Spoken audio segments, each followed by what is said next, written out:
groen. Oh, dan is het. Dus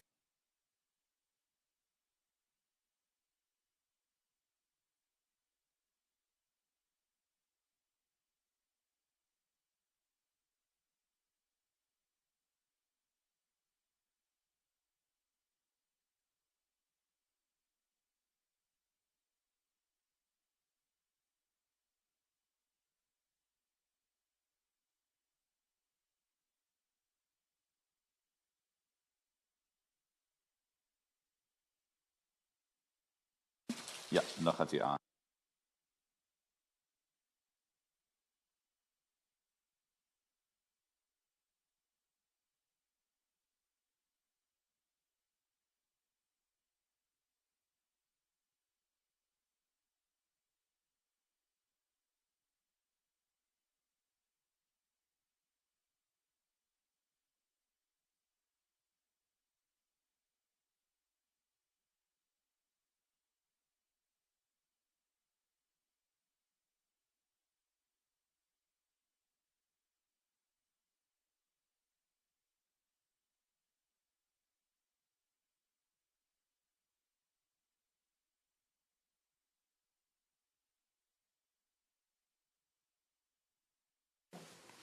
Goed, laat ik eens beginnen. Ja, is volgens mij toch helemaal prima? En dan zijn de handmicrofoons, die zijn zo. Nou, Ja, dan doe ik.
Good afternoon, everyone, and welcome to this session titled Fiscal-Monetary Interactions, Lesson from Recent Experiences.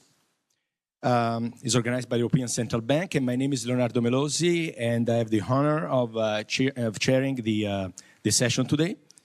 We are very fortunate to have with us today 3 distinguished speakers, each bringing a wealth of experience and insight into the complex interplay between monetary and fiscal policy. First, we will hear from Klaas Knot, president of the Nederlandse Bank, the Central Bank of the Netherlands. Klaas has been at the forefront discussion on monetary policy in the Eurozone and brings a unique perspective on how central banks have managed their mandates amidst unprecedented fiscal measures. Next, we'll have Rolf Strauch, chief economist and management board member at the European Stability Mechanism and the European Financial Stability Facility. Rolf's expertise in the stability mechanism of the Eurozone and his deep understanding of the financial frameworks that support it will provide us with valuable insights into the fiscal measures taken and their long-term implications. And last but certainly not least, we'll have Agnès Benassi, Deputy Governor at the Banque de France. Agnès brings a rich background in academia, central bank and fiscal policy, making a contribution particularly relevant as we consider the lesson learned from recent policy interactions. Each presenter will have 10-15 minutes to share their insights, after which I will pose a few questions to our speakers to further explore the themes we discussed. And then I will open the floor for questions. So without further ado, I would like to invite President Klaas Knot to begin his presentation. Klaas, the floor is yours. So, thank you very much for having me here at this European Economic Association conference while you are all enjoying your lunch. Now, this panel, it touches upon a topic that I think that's always at the forefront of policy making, especially in light of also the experience that we had from the recent past. So what I will do is I'll start my remarks by recalling some of these policy responses that we saw in the wake of the global financial crisis, in the wake of the pandemic, and in the wake of the big inflation shock that followed. And it's because I think that these events have taught us important lessons, not just about the appropriate monetary fiscal policy mix, but also about the complications around fiscal policy design at the national versus the European Union level. Let me first go back. When sort of the euro was conceived, there was a sort of common belief that from that moment onward, the ECB monetary policy could take care of, let's say, stabilization policy at the European level, and then national fiscal policies could take care of stabilization policies at the national level. But of course, this thinking was challenged pretty much in the wake of the global financial crisis, when the effective lower bound to monetary policy presented itself and limited the effectiveness of monetary policy. And that brought the issue of fiscal coordination and the importance of fiscal coordination at the euro area level to the fore. And during that global financial crisis and also the subsequent debt crisis, I would argue that the monetary fiscal policy mix was clearly suboptimal, both at the national as well as the European level. Monetary policy was quite accommodative during that period. I think there can be little doubt about that.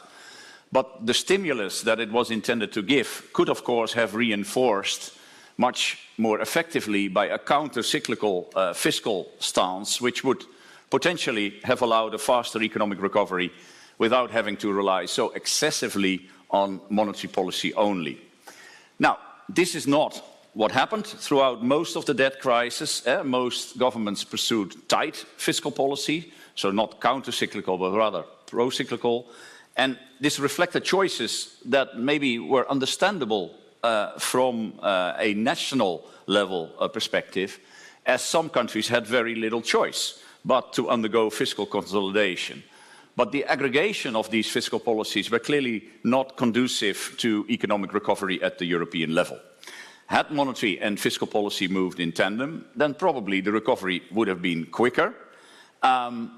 But of course, this would only have been possible if public finances had been on a sound footing at the European Union level in all of these member states of the euro area. Because we all know that unsustainable debt levels and fiscal deficits spinning out of control make it quite difficult to implement the right monetary fiscal policy mix. Now, the second example that I want to highlight is the pandemic, and that was actually a much more effective monetary fiscal policy mix. Again, the ECB pursued a very accommodative monetary policy, but this time the accommodative monetary policy was accompanied by an expansionary fiscal stance, that was made possible by the general escape clause of the Stability and Growth Pact that was activated for this specific purpose. And you could say that monetary expansion created the necessary fiscal space for governments to increase their public expenditures in order to prevent a collapse in economic activity that I think was a real risk in the immediate aftermath of the pandemic. Of course, one big difference with the earlier episode in the aftermath of the global financial crisis was that this time the pandemic was a shock that hit all member states simultaneously and symmetrically. And that made it, of course, also easier to align national fiscal responses. And, well, on top of that, some of the member states that had been quite fiscally strained previously were in a somewhat, although I wouldn't exaggerate this point, but were in a somewhat healthier fiscal position at the onset of the pandemic than relative to where they were at the onset of the global financial crisis. So that was a more successful episode. Now lately, and this is the third episode that I want to highlight, monetary and fiscal policy haven't gotten mixed up again, but with now both policies having traded places. The recent energy crisis and the shock impact that it had on inflation led to a monetary tightening, while fiscal policy continued to be very, very loose. And this monetary fiscal policy mix is, of course, equally undesirable from a cyclical stabilization perspective, where interest rate hikes put upward pressure on debt services cost. In an ideal world, these sort of should have been compensated by a higher primary fiscal balance. That did not happen, so fiscal policy continued to be quite expansionary, and I would argue, as is still the matter today. And that implied that most of the burden on bringing down inflation was entirely placed on the ECB's monetary policy. And here, I think we can again see that an inappropriate fiscal stance can hamper the efficacy of monetary policy, and a more restrictive fiscal policy would clearly have helped us in pursuing our price stability mandate. Now, let me spend a few words before closing also on the EU fiscal framework, because in the past, lots of economists have been quite critical on this EU fiscal framework, and the major weakness that was always highlighted was this lack of flexibility. The existing rules, they were very much inspired by the need to reduce deficits in the early years of the monetary union, but they clearly were not suitable to deal with the kind of crisis that we saw in the aftermath of 2008-2009. And that was mainly because the rules were simply not flexible enough to allow for automatic fiscal stabilization to do its work in an economic downturn. Had this been the case, and had fiscal consolidation been allowed to proceed a bit more gradually, then probably the monetary fiscal policy mix would have been less damaging to economic growth. The good news is that the new European fiscal framework has been in place since the 1st of May, and that these new rules provide for more room for automatic stabilization, and they so decrease also the risk of overly fiscal tightening, excessive fiscal tightening, I should say, in bad economic times. Also, the rules are more country-specific, and they are intended to bring about more incentives for long-term investment and reform, and that, of course, is needed to increase the economic growth potential in these states, and particularly those with substantial debt levels. But I would argue that also within the new rules, flexibility has its limits. And that is because the room for counter-cyclical fiscal policy is always and everywhere limited by a need for national fiscal discipline. If markets perceive that national debt would be on an unsustainable path, then of course spreads will widen and stability in the monetary union will be threatened. So, in principle, the increased flexibility under the new rules to allow for expansionary fiscal policy and economic downturns is definitely an improvement, but it will only work if national governments reduce their debt during the more, let's say, favorable times, during upturns, during times of full employment and what have you. And whether that will happen will again critically depend on the level of compliance and enforcement of the new rules. And I would argue that therefore, in this regard, the new EU fiscal framework will immediately have to prove itself. Now, one final point. In view of these national fiscal constraints, obviously some form of supranational fiscal spending could clearly be helpful when dealing with large euro-wide shocks. And a good example of this was, of course, the Next Generation EU Recovery Fund, which was introduced during the COVID pandemic. The introduction of this Next Generation EU had an immediately calming effect on financial markets. It prevented the intra-euro area spreads from widening, and the conditionality that was attached to it also provided incentives for structural reform. But having said that, more spending at the central level should of course not one-for-one lead to higher debt and higher taxes in the euro area.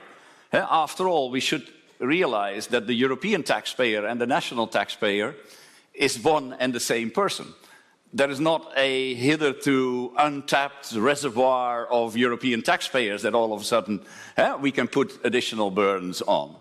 So I do think that if we think about more fiscal space at the European level, we should therefore also think about less fiscal space at the national level in order to keep that sustainable also at the euro area level. Now, on that sobering note, Leonardo, I'd like to give the floor back to you. Thank you.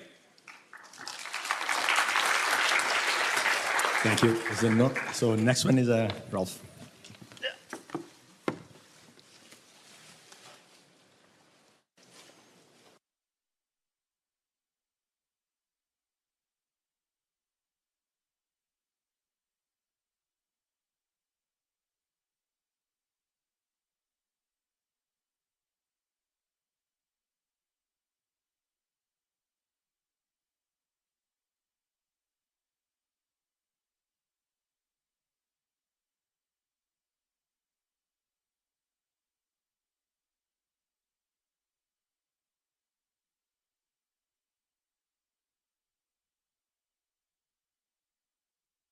Hello.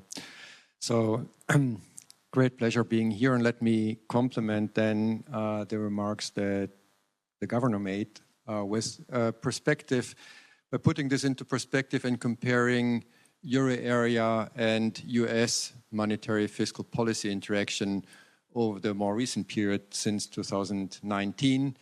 So over the pandemic shock and what we experienced as the cost of living crisis. And I think it's interesting because you have different inflationary shocks that are addressed under different government structures. And as the governor said before, there is the central government in the US, while euro area government is run, fiscal policy is run largely decentrally. And there were different policy measures taken. And while many observers would say that or find US fiscal policy being as outperforming euro area fiscal policy, I will essentially argue that monetary fiscal interaction in the euro area was more cost efficient than in the US. Second, I will say why the euro area fiscal measures actually addressed the nature of the shock and underlying frictions. And third, also in line with what was said before, I will conclude that the decentral fiscal policy approach still carries risk of economic fragmentation in view of future challenges given fiscal positions. Now, on the first point, looking at monetary fiscal interaction. Indeed, if you only look at level of GDP and growth, it may seem that US monetary fiscal interaction and policies were actually more successful because the impact of the pandemic was less and the recovery was faster. So GDP returned to the pre-pandemic level already in spring 21. But if you look at the fiscal side of this, we also see that this came at a huge fiscal cost. The fiscal deficit expanded drastically, and it also stood massively expansionary during the pandemic. Indeed, if you look over the overall horizon, that while in euro area fiscal policy started in a pretty neutral position, in 2019 the deficit in the US was already 6%. There was fiscal stimulus added in 2020, and on top of that in 23 when monetary tightening was already well underway. And according to IMF estimates, the budget deficit is estimated to this year only return to the 2019 position and actually being slightly expansionary again next year. Now, if you compare this to the euro area, indeed the situation is different. I think more was done in order to stabilize inflation and output. And if you look at monetary fiscal interaction, again, 2019, 2020, big expansion. And if you compare this to the later period, indeed, fiscal policy was more prevailing during the pandemic than it certainly was during the cost push crisis that we had afterwards. And this is, I find, can partly be explained by the nature of the shock, because during the pandemic, inflation and output went into the same direction. And that is typically identified as a demand shock, while with the energy price crisis is a typical cost push shock where inflation and output move in different directions, which are more difficult to handle also with standard fiscal policy tools. And there it is indeed, the main burden of the adjustment was with monetary policy that was more constrained before with a zero lower bound, but now could react dramatically in order to address inflation. Now there's this question how fiscal policy worked during the cost push shock. And here I think, and also for the pandemic, the second argument counts. We need to take also into account the type of measures that was taken during that period. And I think there is important elements here of fiscal innovation and also an important element of European level action. During the pandemic in the US, core measures addressed consumption demand. In the euro area, they basically addressed labor markets and firms, labor retention and guarantees for firms. While this on the one hand may have prevented some turnover and some creative destruction of capital, my main point is I think this was essential and was indeed successful given the structure and the rigidities existing in European capital or in European product and labor markets. And without those measures, a rapid recovery would have been impossible because the frictions would have been too high. So on that account, I think that was successful. Obviously, they were complemented, and it was said before, by European measures which were crucial to keep market confidence and also to induce structural change to address underlying rigidities. If we move to the energy price crisis, indeed, the fiscal stance was not quite restrictive at the start, but at the same time, there was some fiscal innovation, and ECB estimates say and suggest that measures actually helped to reduce headline inflation. IMF estimates suggest that those measures also therefore helped to reduce the impact on core inflation and reduce the impact on inflation expectations. And I think under these very specific circumstances, maybe that is indeed a feature that we also need to take into account in order to assess the quality of the measures taken, in order to really assess them and assess the impact, their stabilizing impact, because if that is correct, then they actually gave a bit more leeway to monetary policy, which otherwise may have been even tighter. Again, also in that instance, European action was decisive. And here it helped energy savings, diversification of energy sources, the creation of a more European energy market. So this is how I would look at this component. And by comparison, US was indeed in that period less successful or seemed to be less coordinated. Now, what is the macroeconomic effect of this? We know that from headline figures in core inflation that in the US, inflation was stronger. Core inflation, the ramp up of core inflation was more persistent.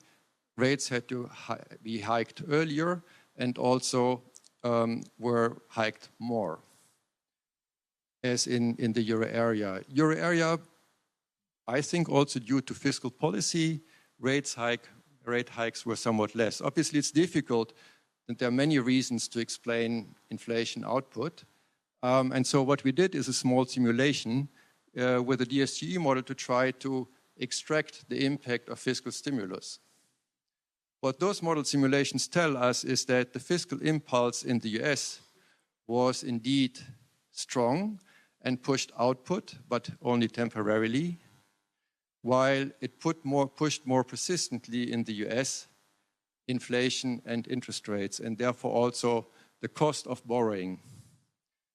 According to those estimates, actually, the additional fiscal stimulus can explain 1/3 of the difference in the spreads, in the increase in the spreads between the US and the euro area, which is a significant fiscal cost. So if we look from that perspective on the long term, we see indeed that there is a lasting impact on debt levels and on interest rates. And debt levels in the US ramped up more, stay higher in relative terms than in the euro area, where they have come down also obviously due to inflation, and they are still higher, but to only 5 percentage points, which is less than in the US. And the interest rate burden by the IMF is estimated to be higher in the US in the long term as compared to the euro area, which has to do with the fact that debt stocks roll over slowly, and once the interest rate costs are in, has a more persistent impact. That doesn't mean that in Europe all is fine. And as was alluded to before, we obviously also need to think about the decentral impact of fiscal policy. And if you look at that, you see on this slide that indeed the impact of those two episodes is distributed differently across countries. And as you can see on the right-hand side, that indeed is the high debt countries, in many high debt countries where you still see a relatively high deficit, which means that their fiscal space to address future challenges is more restricted. As ESM, let me also allow to make the point that the outliers there on the top right, Cyprus, Portugal, Greece, are actually countries that had programs before with the ESM. And maybe there's indeed the point that they learned the lesson and indeed stick to temporary measures rather than having more persistent funds. At least they did the adjustment back to a primary surplus. So, to conclude, I think the point is one can argue that monetary fiscal interaction was more cost efficient in the euro area than in the US, and that despite not having a federal government, but that second, the quality of measures taken in the euro area plus the European support to this, and here ESM also played a role, were important. And third, that still the issue of decentral fiscal policy and different space and the risk of fragmentation has to be addressed. Thank you.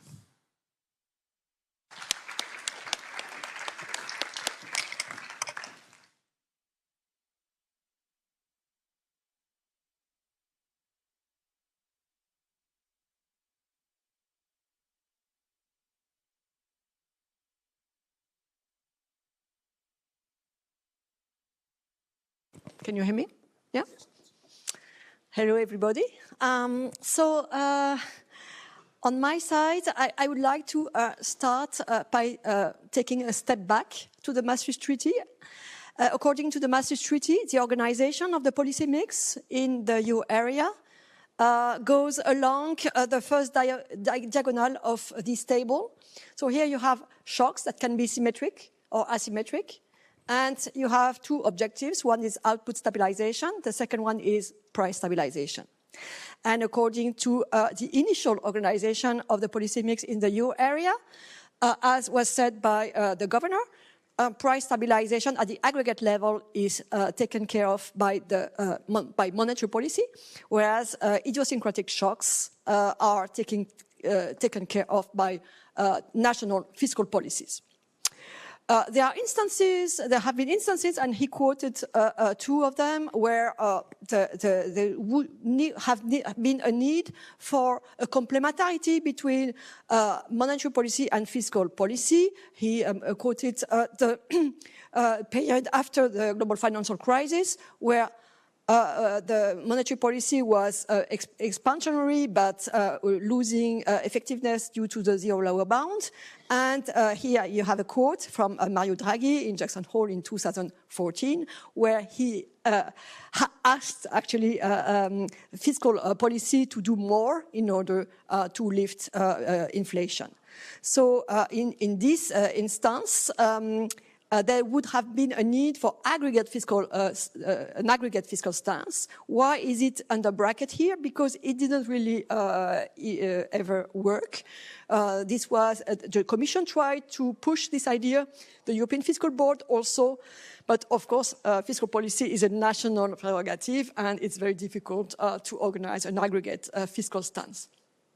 Now, you see that the bottom right corner is empty. Normally, national governments are not supposed to stabilize domestic prices.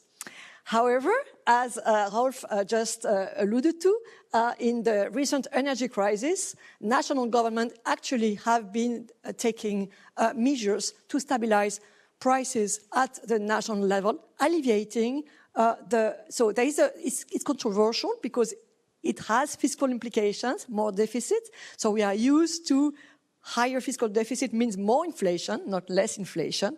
But since these were measures to directly subsidize the goods, it did have a temporary impact on inflation. So this is the initial setting.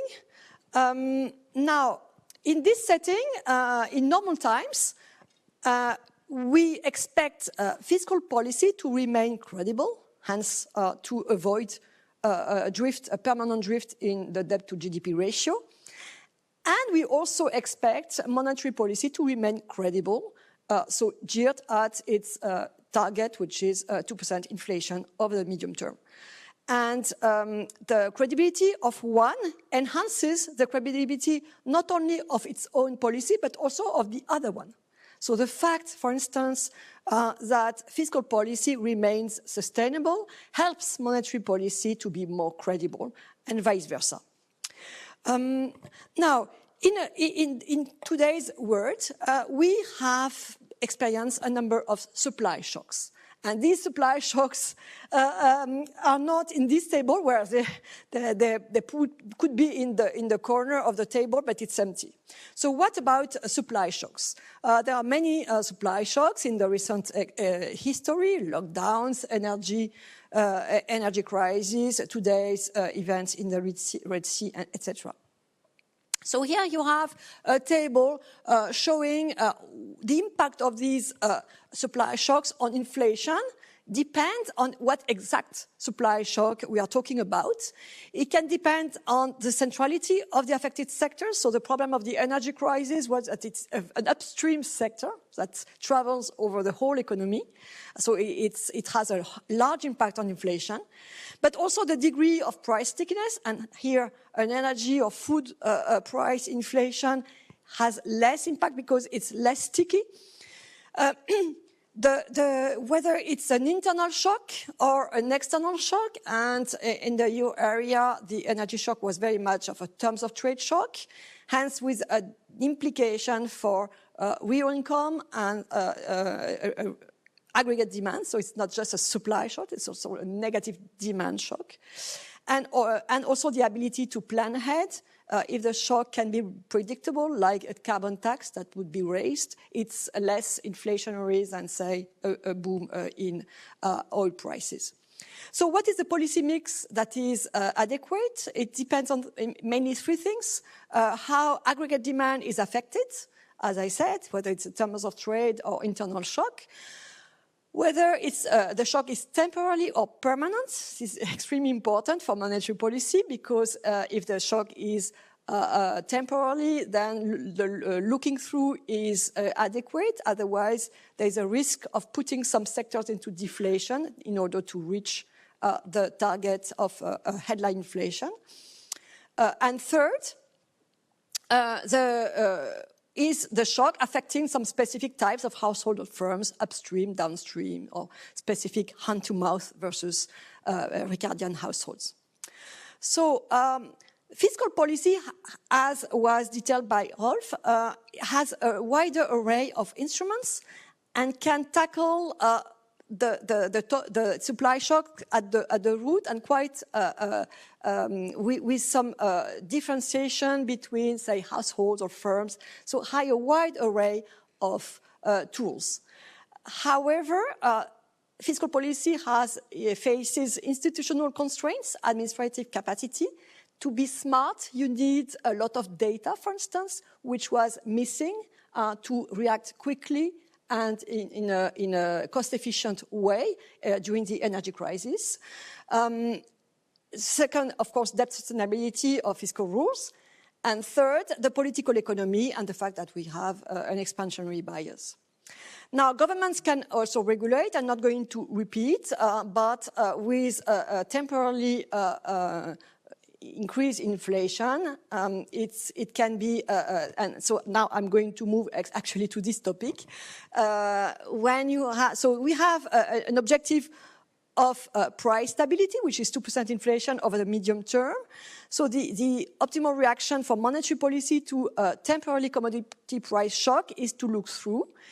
However, at the beginning, you never know whether it's temporary or permanent. And also, so the question is whether temporary price deviations from the 2% could have permanent impact on inflation. So this is a very important issue going forward. And here I'm going to take the example of the Netherlands versus France.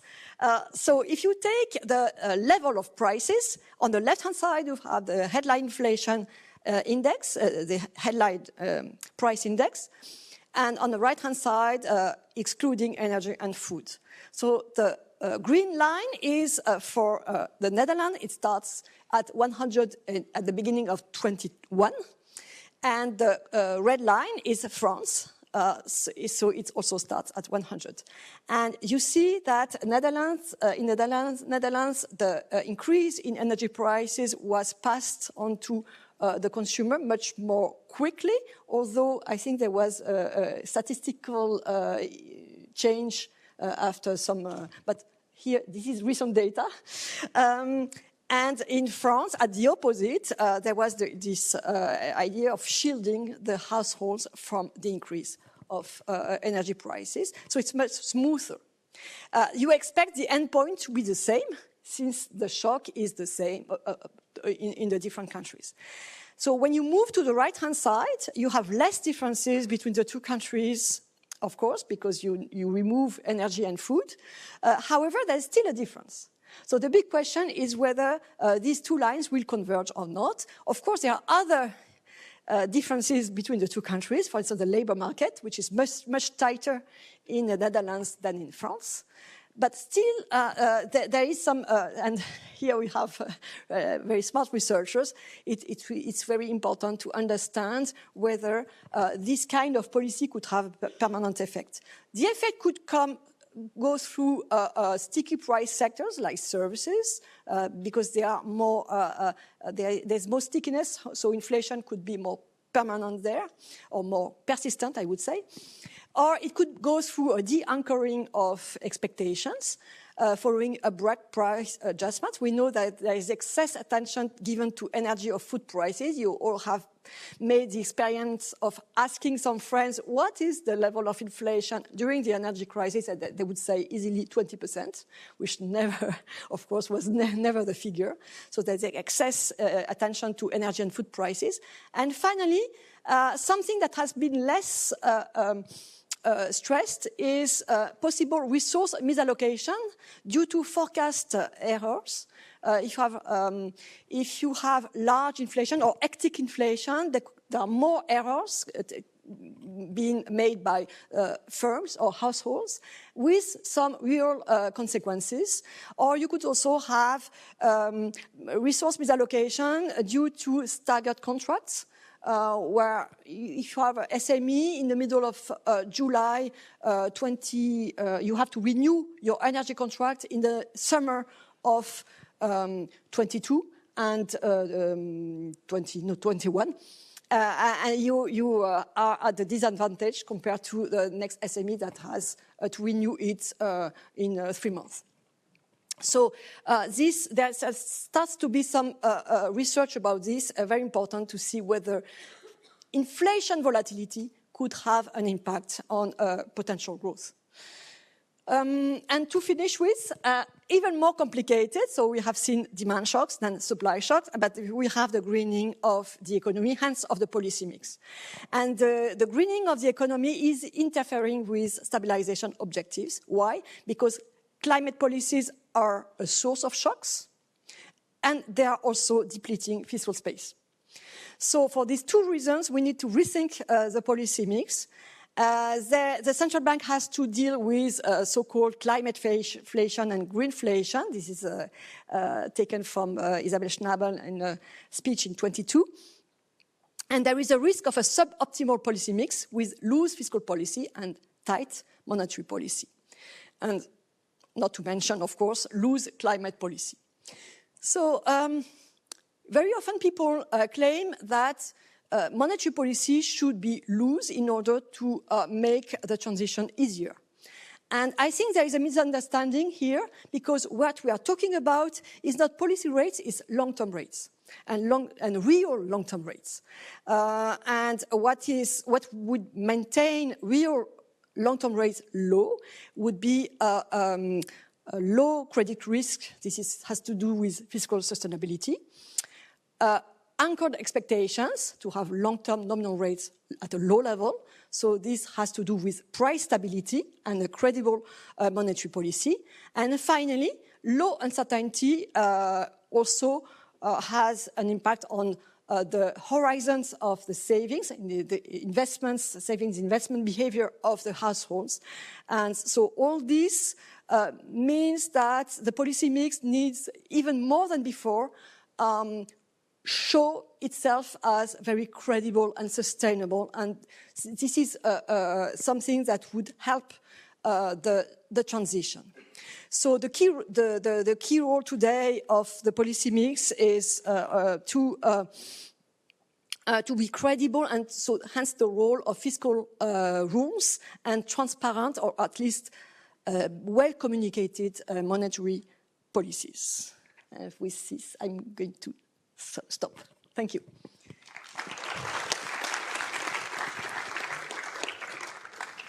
Thank you, Agnes. I want to give the opportunity to the speakers to comment on the points that have been touched upon so far.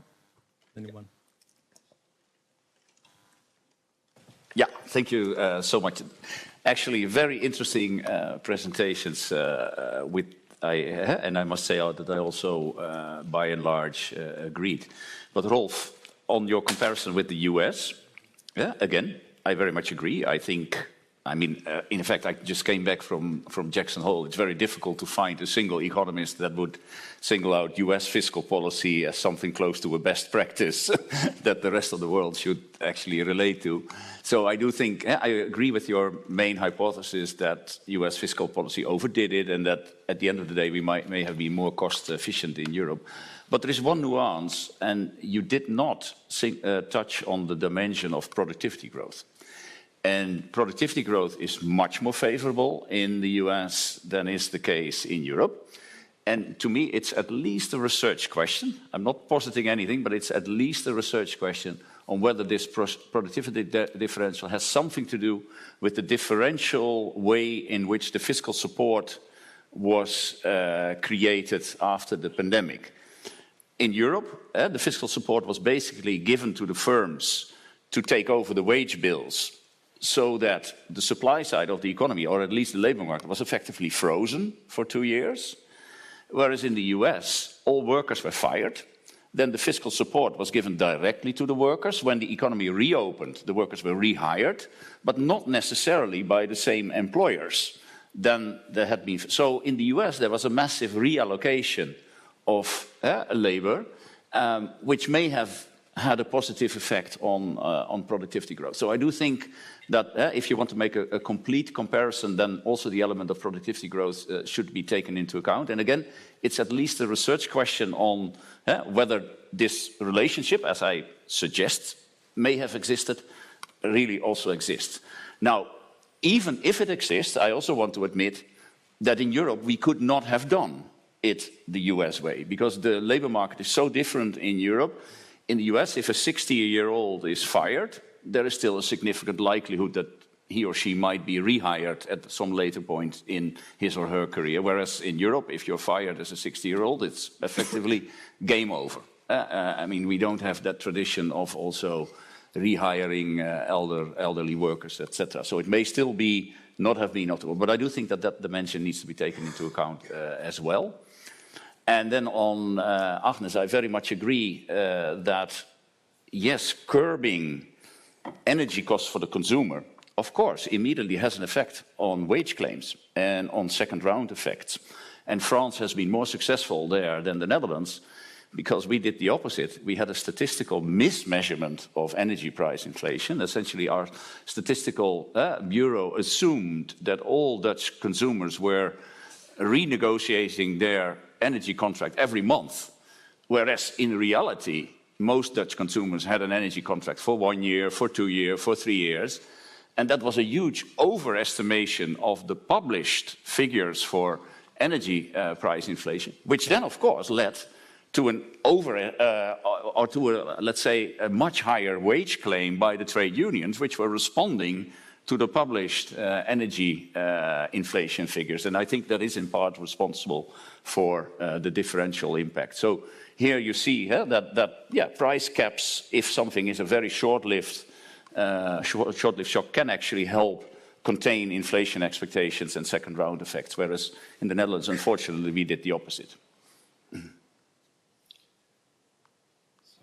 Maybe then I can immediately follow up on your remarks and fully agree. I mean, productivity is an issue. It's clear that productivity growth in the euro area is too low. It's also clear that fiscal policy would need to do more in order to stimulate growth. That is why there's all this request also for investment and keeping up investment.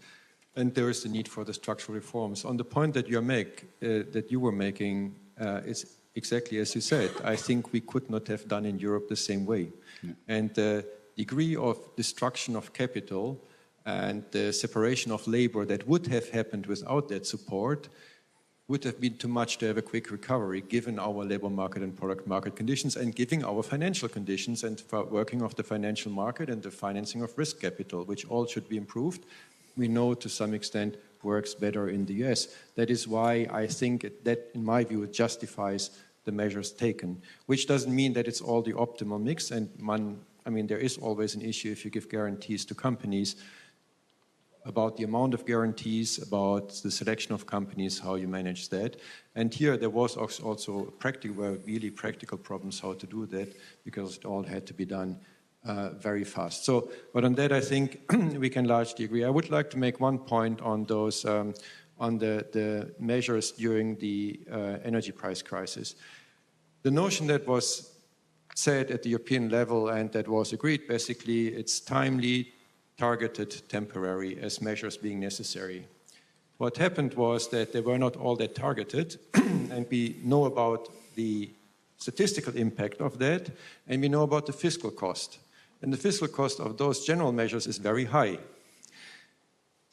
So, which generally make the point that the more targeted and the more supportive to those most in need, the better. Just in those circumstances of profound uncertainty and the possible impact on second round effects, I think that deserves a reflection on whether there may be some justification if there's a justification for it, I think it's even more important that they are temporary. So the third T becomes even a bigger issue because of the point of fiscal sustainability and the fiscal deficit that they create. And that, I think, should be taken into account.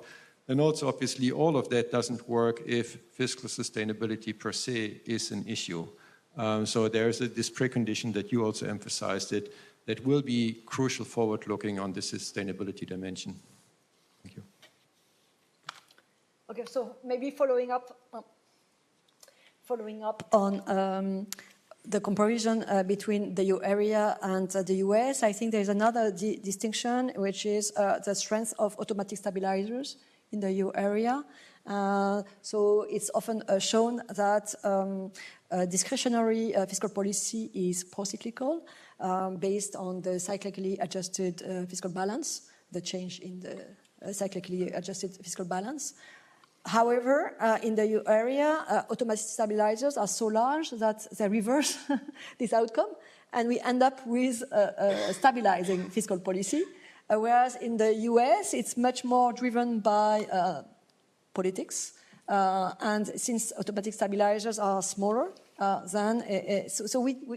think this is a strength also in Europe compared to the US. Now, in the impact of the extensive channel of productivity growth, the churn in firm in the life and death of firms, I'm not sure because we've done some internal work. And it's not so sure that the COVID crisis, with such generous support for firms and blind support for firms, almost blind support for firms, had such a negative impact on productivity. So there was less default, less bankruptcies during the COVID crisis. It is now picking up. So. And we've seen, for instance, that heterogeneity across firms within sectors increased very much during the COVID crisis, not just at the lower end of the distribution, but also at the higher end. So large, good firms doing even better, and weak firms doing worse, but still being alive. This heterogeneity has is almost back to its pre-COVID level now. And in terms of productivity, the distribution of defaulting firms was always, year after year, always at the left of the distribution of surviving firms. So even in the middle of the COVID crisis, it is still true that those firms that defaulted were less productive. So this effect was still there, perhaps weaker, but still there. It's not the case that we are today with a large amount of firms that are unproductive, that's still there only due to the support received during the COVID. I don't think so.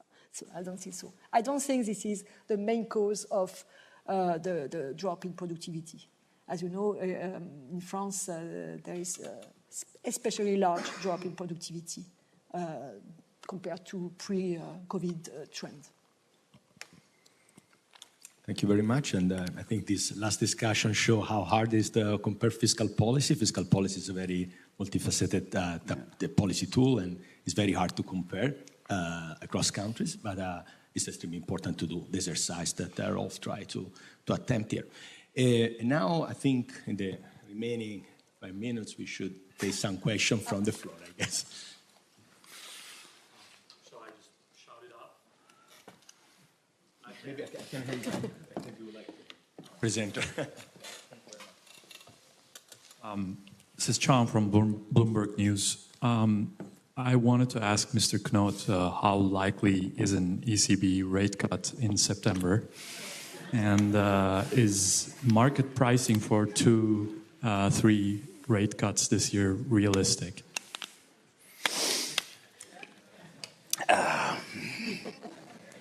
Listen, it's not that I don't have an answer to these questions, Jihan, but I think we are here in a panel that has a different subject to discuss, which is monetary fiscal policy interactions.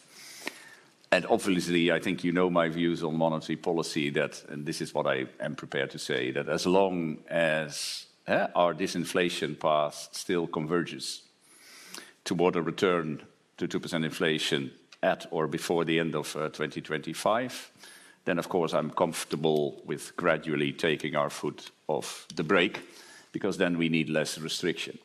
Now, how much less restriction? That is something that we recalibrate every 6 weeks when we meet. We will meet again in September. I will have to wait until I have the full data and information set going into that meeting to decide my position on whether September is appropriate, and I will have to do so again on October, December, and whenever we meet in Frankfurt.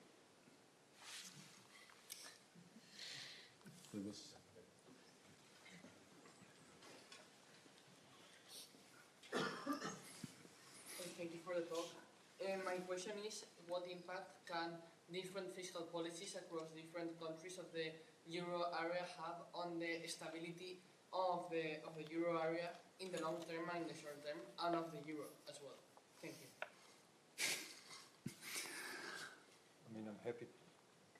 I'm happy to answer that question, because my institution, the ESM, was created due to the spillover of fiscal policy in some countries onto other countries. So there is this issue of decentralized fiscal policies, the sustainability of fiscal policy in an individual in one country, and the impact it can have on the euro area overall because of financial market uncertainty. That happened and prevailed during the sovereign debt crisis, and that basically was a situation where a common monetary policy became unmanageable due to the widening of spreads. That is why the ESM was created, in order to backstop governments and make sure that we can bring them back to market financing.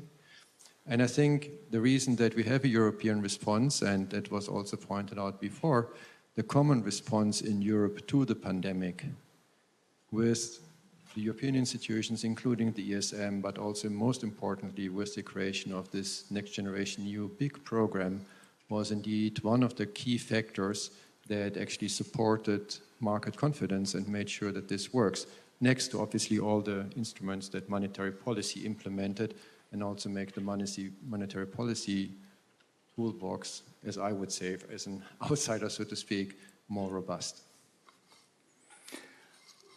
Yeah, I mean, very well said. I think from the ECB's perspective, in order for us to be able to conduct an effective monetary policy, we need a certain degree of homogeneity of monetary transmission. And that requires that spreads cannot become overly wide. And that was the situation that Rolf just alluded to. In such a situation, you don't have one single monetary policy anymore, because transmission is very heterogeneous as soon as you move away from short-term interest rates to longer-term interest rates, where credit risk premia, term premia, etc., also start playing a role. And that is one of the reasons why fiscal spillovers in the monetary union need to be contained. In the monetary union, market discipline doesn't work the same way as without a monetary union, because there are all these cross-country forms of solidarity and financial flows, etc. And that's the main reason why we need a solid fiscal framework that is actually adhered to and that is also complied with and enforced. We can take squeeze another question in. There's a question up there.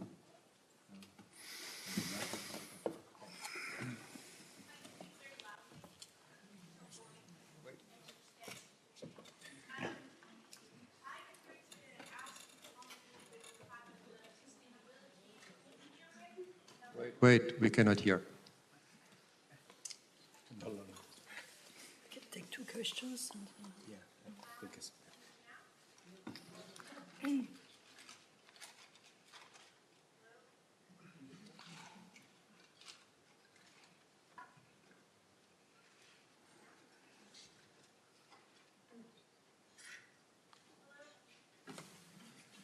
There's a switch here.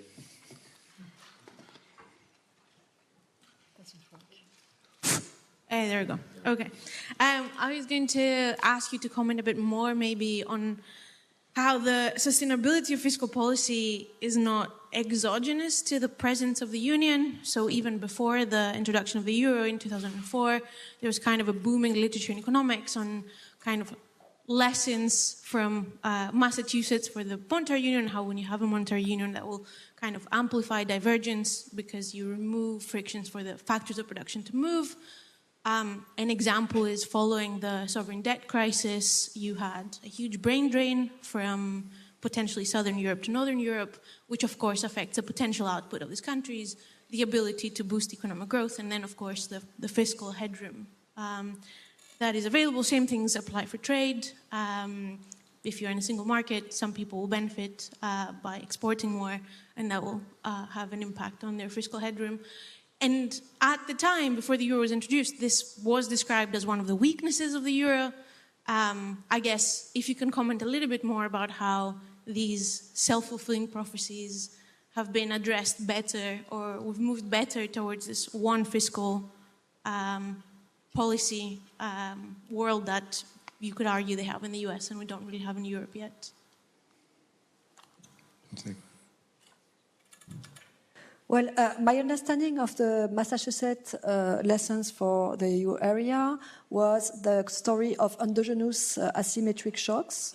The fact that due to the euro, there would be more integration and more specialization of countries, hence more asymmetric shocks, hence more need for fiscal policy, which would be restrained by the fiscal rules.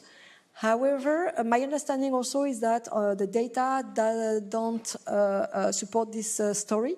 There has been actually some convergence of business cycles since the start of the euro. And when you see it very clearly, when countries join the euro, and very soon the cycle becomes quite correlated. Hence, I think that and this is actually something very, very interesting, that we are less discussing about asymmetric shocks today than we were 10 years ago.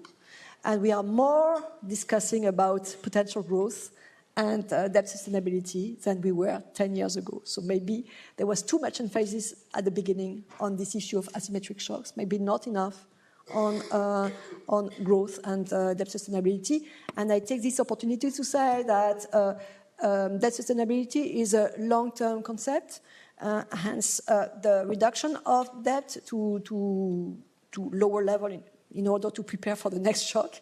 It needs to be gradual, because otherwise there is a risk of killing growth, hence its self-defeating strategy.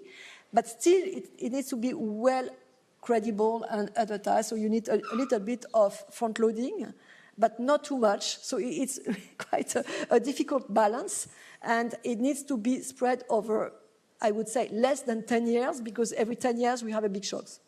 So this would be my my preferred schedule. No, I just want to say that I think most research indicates that all countries have benefited from European integration, that unfortunately some countries have benefited more from European integration than others, and your host here today in a country that I think has benefited as one of the most, one of the countries that has benefited most, small open economies with a flexible trade orientation, have been able to reap the benefits clearly of the single market and also the single currency, providing the stability within that single market. But I would say the story of the Central and Eastern European countries, I think, vividly demonstrates that there is no divergence. It is maybe that convergence goes very fast in the beginning, and at some point the speed of convergence sort of diminishes. That's the second order effect. And that is an issue. And that is, for instance, that has been an issue for a while in, let's say, the more southern European countries. But recently, the growth performance also in the peripheral countries has been better, actually, than in the core. So recently, we have seen some of the rebalancing within the euro area that 10 years ago we were very much sort of wanting it to happen. It didn't happen, but recently I would say that it has happened to some extent. So I don't believe that the story is so bleak as you try to describe it. Maybe just one observation on my side. So I agree with what you said, but I also want to raise the point that from my perspective, what is more a worry on is rather the external shocks that we may be facing forward-looking and how those feed through the economy rather than the endogenously generated. I think what Agnes said, and therefore also think about the geopolitical situation, it's fair to say, as also the IMF says, that the shock proneness has actually increased. And that is what we need to prepare for. And the way of doing this is by sticking to those fiscal rules and avoiding the pro-cyclicality, which adds to problems. And the second point is also having an efficient financial structure for Europe that, in the way as the governor also described it, it needs to be sufficiently sizable, but it's not all additive. We also need to see where is the efficiency gain that we can make with the European level as compared to the national level, and then spend the resources wisely. Thank you. Thank you. I want to thank all the speakers for the nice insight and contribution to this session. Thank you very much for attending, and have a good day.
turns green, and then it works.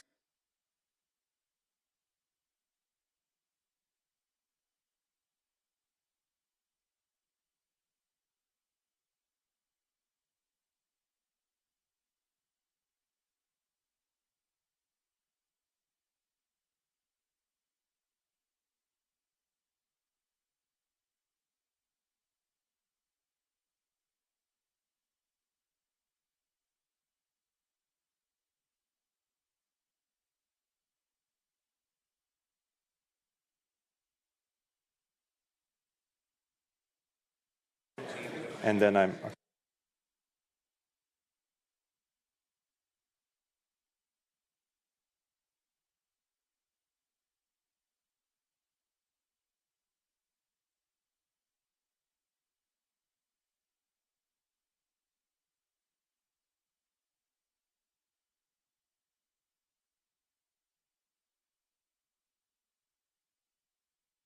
Hello.